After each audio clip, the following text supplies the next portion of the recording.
إن الحمد لله نحمده ونستعينه ونستغفره ونعوذ بالله من شرور أنفسنا وسيئات أعمالنا من يهده الله فلا مضل له ومن يضلل فلا هادي له وأشهد أن لا إله إلا الله وحده لا شريك له وأشهد أن محمدًا عبده ورسوله يا أيها الذين آمنوا اتقوا الله حق تقاته ولا تموتن إلا وأنتم مسلمون يا أيها الناس اتقوا ربكم الذي خلقكم من نفس واحدة وخلق منها زوجها وبث منهما رجالا كثيرا ونساء واتقوا الله الذي تساءلون به والأرحام إن الله كان عليكم رقيبا يا أيها الذين آمنوا اتقوا الله وقولوا قولا سديدا يصلح لكم أعمالكم ويغفر لكم ذنوبكم ومن يطع الله ورسوله فقد فاز فوزا عظيما أما بعد فإن أصدق الحديث كتاب الله وخير الهدي هدي محمد صلى الله عليه وسلم وشر الأمور محدثاتها وكل محدثة بدعة وكل بدعة ضلالة وكل ضلالة في النار. Nous allons commencer cette série de cours dans le tafsir du Coran, dans l'exégèse du livre d'Allah Tabarak wa Ta'ala. En réalité, ces cours ont été débutés il y a plusieurs années à la radio, mais nous continuons, Inch'Allah, ici à la mosquée, diffusés aussi à la radio. Vous trouvez d'ailleurs sur le site durussunna.com tafsir de l'Fatiha et Juz Amma qui ont déjà été faits, Surat al-Baqarah en entier, le Juz Tabarak, le Juz Qad Sami', aussi Surat al-Kahf, Surat Yasin, As-Saffat, Sad, Az-Zumar, Fussilat. Donc là, nous allons essayer de continuer donc Surat al-Shura jusqu'à arriver à Qad Sami'. Comme ça, on aura fait de Yasin jusqu'à Nas, Surat al-Baqarah en entier et la Fatiha et Surat al-Kahf. Après ça, Inch'Allah, on reprendra Surat Ali Imran jusqu'à, Inch'Allah, Yasin.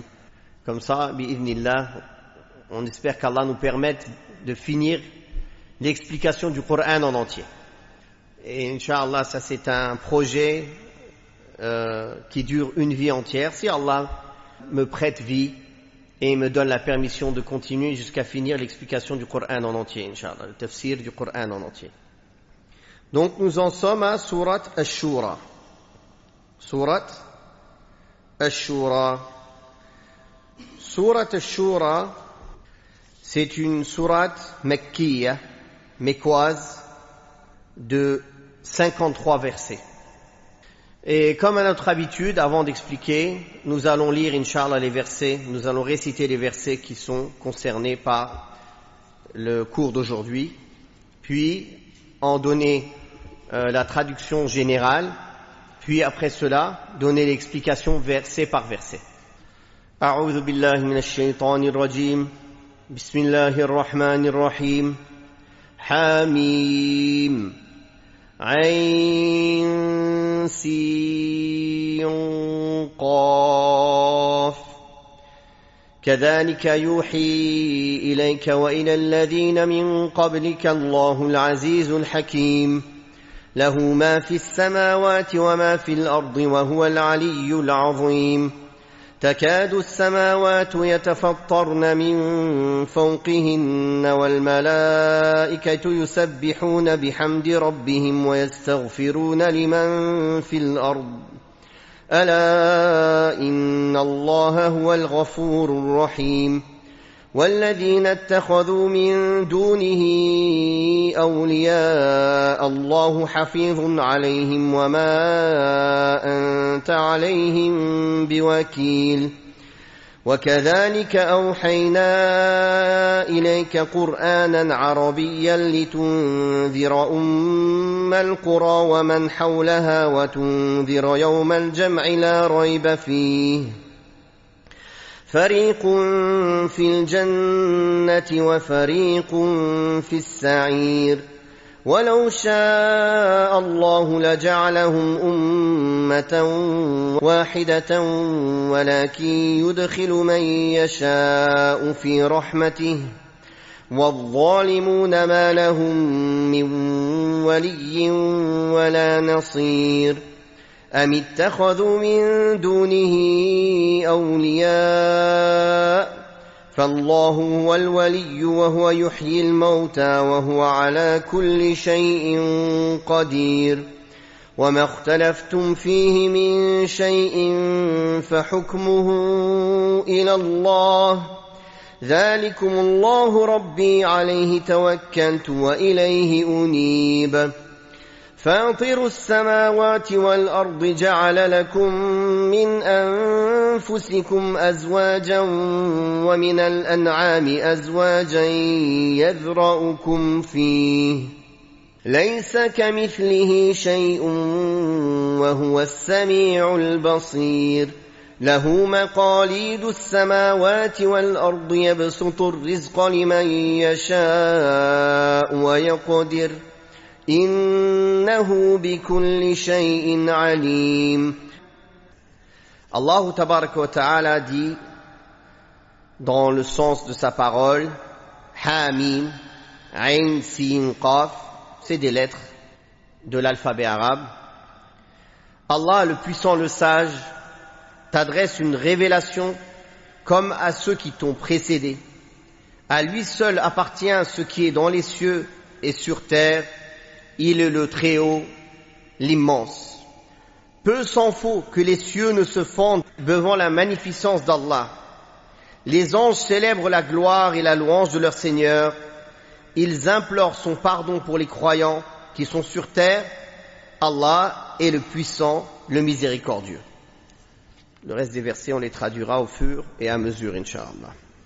Donc Allah tabaraka wa ta'ala, dans cette sourate mécoise, nous informe qu'il est celui qui a révélé ce sublime Coran à notre noble prophète Muhammad sallallahu alayhi wa alihi wa sallam, tout comme il a révélé les livres et les écritures aux prophètes et aux messagers qui l'ont précédé.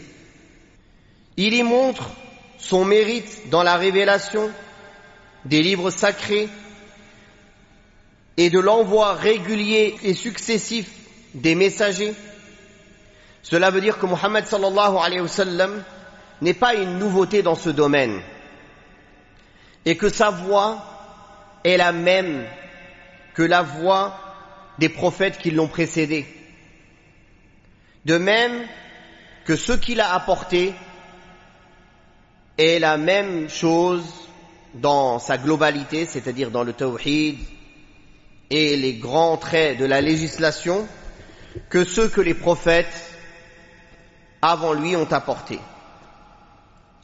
Car ils sont tous choisis par Allah tabaraka wa ta'ala, sincères et véridiques, et leurs messages proviennent tous de celui qui a pour attribut la divinité subhanahu wa ta'ala, celui qui a la toute-puissance, la sagesse parfaite, et dont tout l'univers supérieur et inférieur est son royaume subhanahu wa ta'ala, et tout cela est à sa disposition, que ce soit sa disposition universelle, cosmique ou religieuse et légale. Il est Allah tabaraka wa ta'ala l'auguste, le grand par son essence, sa volonté et sa contrainte. Il est le tout-puissant dont la puissance est telle, subhanahu wa ta'ala, que peu s'en faut pour que les cieux ne s'affaissent les uns sur les autres en raison de leur grandeur et de leur poids. Quand les anges nobles et rapprochés d'Allah tabaraka wa ta'ala, qui sont soumis à sa puissance, à son pouvoir et assujettis à sa seigneurie subhanahu wa ta'ala, célèbrent les louanges de leur Seigneur, l'exemptant de toute imperfection, de tout manquement, et en lui attribuant toutes les meilleures qualités, la perfection, et en implorant le pardon d'Allah tabaraka wa ta'ala pour les croyants, les habitants sur terre, Et ceci est une des faveurs qu'Allah tabaraka wa ta'ala donne aux croyants, que les anges invoquent, implorent le pardon d'Allah pour eux. Et tout ceci selon ce qui sied à sa grandeur subhanahu wa ta'ala et à sa magnificence. Il est lui le grand pardonneur, le tout miséricordieux, qui sans son pardon et sans sa miséricorde aurait hâté le châtiment pour exterminer les créatures qui lui désobéissent, subhanahu wa ta'ala. Dans cette description d'Allah tabaraka wa ta'ala, avec ses attributs, après avoir rappelé qu'il a donné la révélation à tous les messagers, en général, et à Muhammad sallallahu alayhi wa sallam en particulier, il y a une allusion quant au fait que ce noble Coran contient des preuves et des arguments et des signes susceptibles de montrer la perfection du Créateur, subhanahu wa ta'ala. Et que ce Coran, qui est la parole d'Allah, qui vient d'Allah tabaraka wa ta'ala, englobe les noms sublimes d'Allah tabaraka wa ta'ala, qui remplissent les cœurs des croyants de sa connaissance, de son amour, de sa glorification, de sa majesté et de son exaltation, et les amène à lui consacrer toutes les formes de servitude et d'adoration apparentes et cachées. En outre, la plus grande des injustices et la plus obscène des paroles est le fait de donner des associés à Allah, qui ne possèdent ces associés ni pouvoir d'être utiles, ni de nuire, puisqu'ils sont créés, ils sont pauvres devant Allah tabaraka wa ta'ala dans toutes les circonstances. C'est pour cela qu'il a ajouté qu'Allah est témoin. Allah est témoin de ce que font les associatres quand ils prennent des protecteurs en dehors de lui. Allah tabaraka wa ta'ala assigne leurs œuvres, il les comptabilise, il les garde et il les rétribuera en conséquence le jour du jugement dernier du fait qu'ils ont pris des protecteurs en dehors d'Allah tabaraka wa ta'ala et qui lui ont voué une adoration et une obéissance, tout comme on voue l'adoration et l'obéissance à Allah tabaraka wa ta'ala. Certes, ces gens-là ne se basent sur rien de véridique, ils ne s'appuient sur rien, mais ils ont suivi en cela leur passion ou l'exemple de leurs ancêtres. Et Allah tabaraka wa ta'ala dit au prophète sallallahu alayhi wa sallam concernant ces gens-là: tu n'es point garant de leur salut, tu n'es pas responsable de leur sauver, tu n'es responsable que de leur transmettre. Tu ne seras pas interrogé sur leurs œuvres, mais tu seras interrogé sur la transmission du message, sur ta mission. Ainsi, chaque prédicateur n'est pas responsable du résultat de sa prédication. Il y a des prophètes qui viendront le jour du jugement dernier sans aucun suiveur, ou avec un suiveur, ou 10 suiveurs. Pourtant, ce sont des élus d'Allah. Ce sont les meilleurs des hommes, choisis par Allah pour prêcher sa religion. Mais l'acceptation de la guider et la permission de guider ne provient que d'Allah. Allah Ta'ala a dit au prophète sallallahu alayhi wa sallam: innaka la tahdi man ahbabt, walakin Allah yahdi man yasha, wa huwa a'lamu bil muhtadin. Tu ne peux pas guider au Muhammad ce que tu aimes, mais Allah guide qui il veut, et c'est lui qui est plus connaisseur des bien guidés. Ensuite, Allah tabaraka wa ta'ala rappela son don en faveur de son messager sallallahu alayhi wa sallam et des hommes, dans la mesure où il révéla un Coran en langue arabe, aux expressions et au sens clair, afin que tu avertisses, ô Muhammad, al-Qura, la mère des cités, la ville métropole qui est Mecca, wa man hawlaha, et les alentours de la Mecque, parmi les villes des Arabes, puis pour que cet avertissement se propage après cela parmi tous les hommes et tous les djinns jusqu'au jour du jugement dernier. Et que tu les préviennes, ô Muhammad, tu préviennes les hommes et les djinns du jour inéluctable du jour du jugement dernier. Le jour où Allah tabaraka wa ta'ala réunira les premiers et les derniers parmi les hommes et les djinns. Ce jour où les hommes se sépareront en deux catégories, en deux groupes. Une partie ira au paradis et une partie ira en enfer. Ceux qui auront au paradis sont ceux qui ont cru en Allah et qui ont ajouté foi aux messagers, et ceux qui auront en enfer sont les mécréants et les négateurs, dont leur demeure sera l'enfer éternellement. Qu'Allah nous en préserve.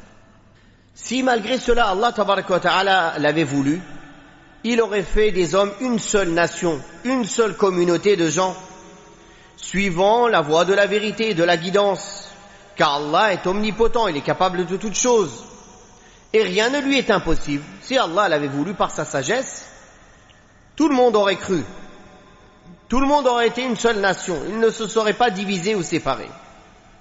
Mais Allah a voulu tester les gens, et il a voulu faire rentrer dans sa miséricorde qui il veut, subhanahu wa ta'ala, parmi l'élite de ses créatures.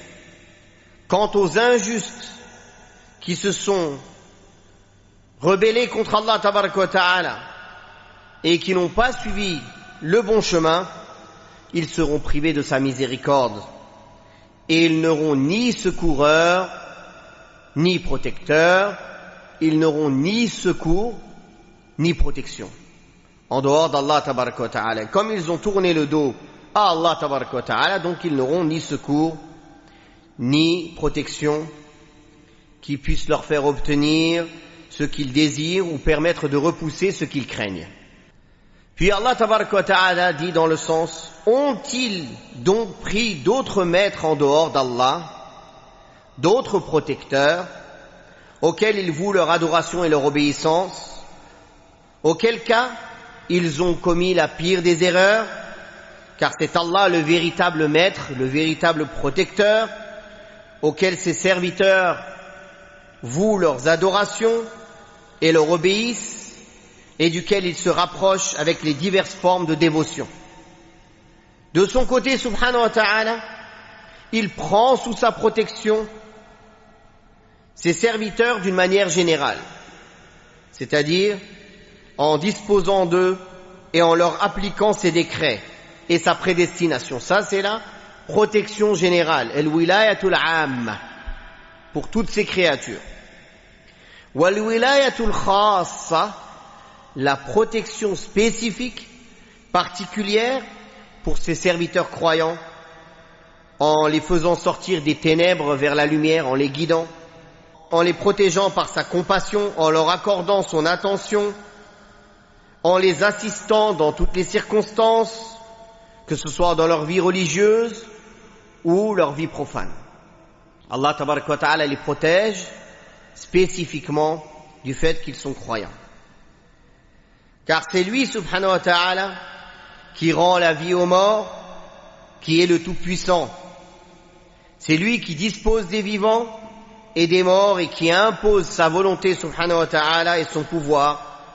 Par conséquent, c'est lui, subhanahu wa ta'ala, qui mérite d'être adoré, seul, sans associé. Puis Allah tabaraka wa ta'ala, après cela, dans les versets 10 à 12, dit dans le sens de sa parole: toute divergence qui surgira, vous devez la soumettre au jugement d'Allah. Toute divergence qui surgira, vous devez la soumettre au jugement d'Allah. Tel est Allah mon Seigneur, c'est en lui que je place ma confiance totale et c'est à lui que je reviens repentant. Créateur des cieux et de la terre, il vous a donné des épouses issues de vous-même, comme il a réparti les bestiaux par couple, C'est ainsi qu'il vous multiplie, qu'il vous disperse sur terre.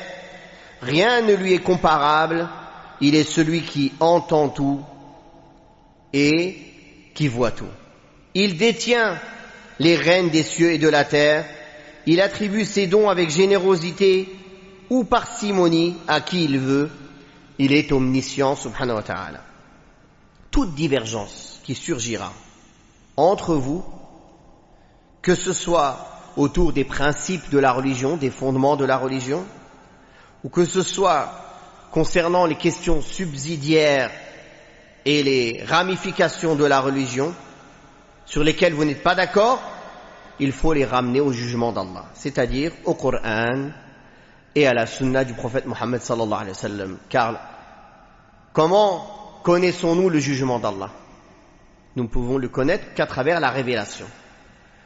La révélation, elle est de deux types, le Coran et la sunna authentique. Et il n'y a que cette manière-là de reconnaître le vrai et le faux. Ce que Allah et son messager ont jugé comme vrai, c'est la vérité. Et ce que Allah et son messager ont jugé comme faux, c'est caduc et faux. Donc Allah nous ordonne ici de ramener toutes nos divergences au jugement d'Allah. Tel est Allah mon Seigneur, c'est-à-dire que de la même façon qu'il est le Seigneur, le Créateur, le pourvoyeur, le gérant de toutes choses, il doit être aussi le juge entre ses serviteurs avec sa loi dans toutes leurs affaires. Dans toutes leurs affaires. Ce verset a un autre sens aussi qui est très important. C'est une preuve sur la valeur et la place de l'unanimité en islam, al-ijma'. Ce verset, il dit, toute divergence qui surgira entre vous, ramenez-la à Allah. Ça veut dire, si vous ne divergez pas, vous n'avez pas besoin de la ramener à Allah. C'est-à-dire que si vous ne divergez pas, c'est ça la loi d'Allah. C'est la compréhension inverse. Mafhoum al-mukhalafa. Si Allah nous ordonne à emmener nos divergences à Allah, ça veut dire que ce sur quoi on ne diverge pas, on n'a pas besoin de la ramener à Allah, parce que c'est déjà la loi d'Allah. Vous avez compris? Et le prophète sallallahu alayhi wa sallam a dit, ma communauté ne peut pas se réunir sur le faux. Donc ce sur quoi les musulmans, les savants de l'islam, les musulmans représentés par leurs savants, car quand on dit il y a unanimité des musulmans, ça ne veut pas dire on a été voir chaque musulman dans chaque contrée pour lui demander son avis. Ça veut dire il y a eu unanimité entre les savants de l'islam qui représentent la communauté, qui sont leur élite, n'est-ce pas? Comme quand en islam les savants et les dirigeants et les chefs de tribu prêtent allégeance aux dirigeants. Leur allégeance suffit pour l'allégeance générale. Ils représentent le peuple. Vous avez compris? Donc c'est dans le même sens. Si les savants de la communauté se sont mis d'accord sur un sujet, alors il n'y a nul doute que c'est la vérité. Nul doute. Et ce verset est une preuve qui vient après appuyer cela. Toute chose sur laquelle vous divergez, amenez-la à Allah. Donc, si vous ne divergez pas, vous n'avez pas besoin de la ramener au livre et à la sunna, car c'est conforme au livre et à la sunna. Ça veut dire cela. Allah tabaraka wa ta'ala, dans sa parole, dans le sens, c'est en lui que je place ma confiance, veut dire que je compte sur lui avec mon cœur pour obtenir les avantages et repousser tous les torts qui pourraient m'atteindre. En plaçant ma confiance totale en lui pour la concrétisation de cela. Et c'est à lui, subhanahu wa ta'ala, que je reviens repentant, c'est-à-dire que je me tourne vers lui avec mon cœur et mon corps, en me soumettant à son adoration et à son obéissance. Ces deux principes, le fait de placer sa confiance en Allah et de revenir à lui repentant, sont souvent cités par Allah tabaraka wa ta'ala dans son livre, dans la mesure où c'est grâce à eux que l'homme arrive à la perfection. Et c'est par leur négligence qu'ils s'éloignent de la perfection. Ces deux principes sont cités aussi dans la Fatiha.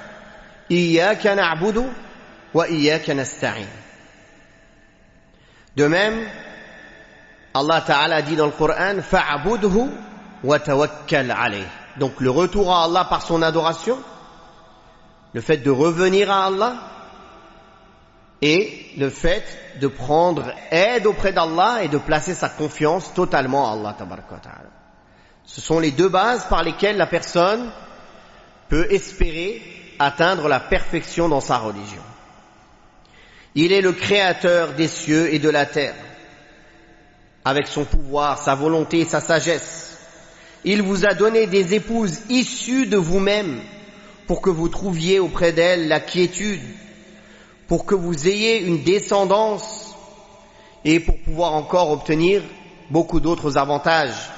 De la même manière qu'il a réparti des bestiaux par couple, c'est-à-dire pour que toute espèce de bestiaux se perpétue, se reproduise, et pour les préserver, car il y a de nombreux avantages pour vous dans ces bestiaux-là. Donc comme Allah Ta'ala a fait que les bestiaux sont en couple et se reproduisent, les hommes et les femmes sont en couple et se reproduisent pour des avantages énormes. Puis Allah Ta'ala a dit dans le sens, c'est ainsi qu'il vous multiplie, c'est-à-dire qu'il vous répand sur terre et vous multiplie comme il multiplie les bestiaux en vous donnant des épouses issues de vous-même et en vous donnant un couple de chaque animal. Laysa kamithlihi shay. Rien ne lui est semblable. Wa huwa as-sami'ul basir. Et il est l'entendant, le voyant. Ce verset est une base dans la connaissance d'Allah Ta'ala dans ses noms et ses attributs. Laysa kamithlihi shay. La première chose, c'est qu'on écarte toute imperfection d'Allah Tabaraka wa Ta'ala. Il n'est similaire à rien de ses créatures et il n'y a aucune de ces créatures qui lui est similaire.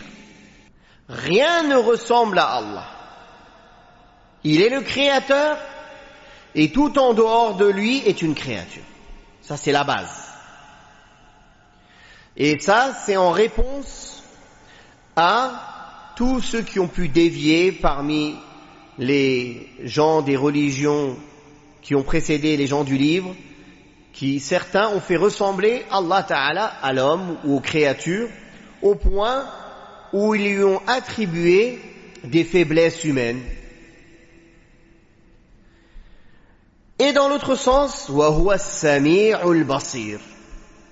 C'est une preuve dans le fait d'attribuer à Allah ce qu'il s'est attribué à lui-même, et dans le fait d'attribuer à Allah ce que le prophète sallallahu alayhi wa sallam lui a attribué comme caractéristique et attribut. Allah est l'entendant et le voyant. Taïb. Quand on dit Allah entend et voit, entendant et voyant, il y a des créatures aussi qui entendent et qui voient. N'est-ce pas? Donc certains pourraient croire qu'il y a une similitude. Mais il n'y a pas de similitude. Il n'y a pas de similitude, car Allah entend tout dans les détails. Il entend les pas des insectes. Il entend le sang circuler dans notre corps, l'eau qui coule dans les branches des arbres. Il entend tout son, subhanahu wa ta'ala, aussi minime, aussi infime soit-il. En même temps, sans aucune difficulté. Et il voit tout en même temps sans aucune difficulté, même les choses les plus invisibles à l'œil nu ou avec des microscopes ou avec ce que l'on veut. Donc, est-ce que si on dit Allah entend et voit et l'homme entend et voit, est-ce que c'est la même chose? Non. Donc c'est pour ça que cela va ensemble. Laysa kamithlihi shay wa huwa as-sami'ul basir. Donc on attribue à Allah ce qu'il s'est attribué à lui-même, l'ouïe, la vue, la main, le visage. Allah s'est établi sur son trône, oui, comme Allah l'a dit, mais d'une manière qui est propre à sa majesté et à sa magnificence. Comme Allah dans son être n'est pas semblable aux créatures, de même, Allah dans ses attributs n'est pas semblable aux créatures, même si l'attribut a le même nom. Il y a une part de ressemblance. L'ouïe, l'ouïe. Oui, d'accord, mais c'est tout. C'est ça la seule ressemblance. L'ouïe, l'ouïe, entendre. Mais ça n'a rien à voir. Donc il y a une différence entre dire qu'il y a une part de ressemblance et la similitude. La similitude, c'est que c'est ressemblant en tout point. Alors que il peut y avoir une part de ressemblance dans le nom, dans le fait d'entendre, dans la base de l'attribut, mais pas dans la réalité de l'attribut. C'est pour cela que le musulman croit en ce qu'Allah a révélé à propos de ses attributs, à propos de lui-même, car il n'y a personne qui connaît Allah mieux que lui-même. Ou ce que le prophète sallallahu alayhi wa sallam a affirmé à propos d'Allah, car il n'y a pas un homme qui connaît mieux Allah que le prophète Muhammad sallallahu alayhi wa sallam.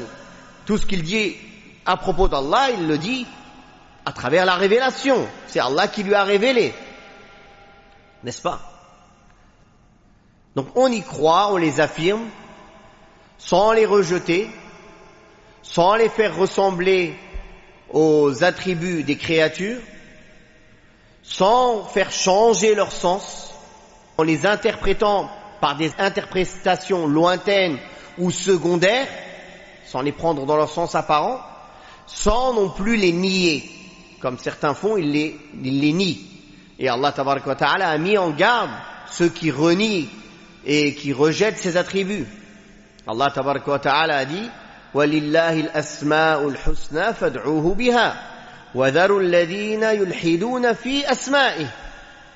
Et à Allah appartiennent les plus bons noms. Invoquez-le donc avec ces noms. Et laissez donc ceux qui renient ces noms. Laissez-les, c'est-à-dire laissez-les, Allah va s'occuper d'eux. C'est-à-dire c'est une mise en garde. Donc ce verset est un fondement essentiel dans la croyance concernant les noms et les attributs d'Allah tabaraka wa ta'ala. Lahu maqalidu samawati wal ard, il détient les rênes des cieux et de la terre, c'est-à-dire il possède le royaume des cieux et de la terre. Il détient dans sa main les clés de la miséricorde, des ressources et des bienfaits apparents et cachés. Toutes les créatures ont besoin d'Allah pour obtenir ce qui leur est avantageux et repousser ce qui leur est nuisible. Aucune d'entre elles ne possède quoi que ce soit de tout cela. C'est Allah seul qui donne et qui prive, qui peut décider de ce qui leur est utile ou nuisible, qui est lui seul en mesure de donner des faveurs aux hommes et de les mettre à l'abri des torts. Ce qu'Allah accorde aux gens comme miséricorde, personne ne peut la retenir, et ce qu'il retient, personne ne peut l'accorder, et il est le puissant et le sage subhanahu wa ta'ala. C'est pour cela qu'Allah tabaraka wa ta'ala a dit dans le sens, il attribue ses dons avec générosité, c'est-à-dire qu'il accorde comme variété, ce qu'il accorde comme variété de ressources avec abondance ou avec parcimonie, à qui il veut subhanahu wa ta'ala, selon sa décision et sa sagesse. À certains, il peut leur donner le juste nécessaire, sans y ajouter quoi que ce soit, et à d'autres, il peut donner des largesses. Tout cela en vertu de sa science et de sa sagesse. C'est pour cela qu'il a dit dans le sens, il est omniscient, c'est-à-dire qu'il connaît la situation de chacun parmi ses serviteurs et qu'il donne à chacun comme il sied à sa sagesse et comme implique sa volonté subhanahu wa ta'ala. Et on continuera la prochaine fois, incha'Allah. Barakallahu fikum, wallahu ta'ala a'la wa a'lam. Wa sallallahu ala Muhammadin wa ala alihi wa sahbihi wa sallam, walhamdulillahi rabbil alamin.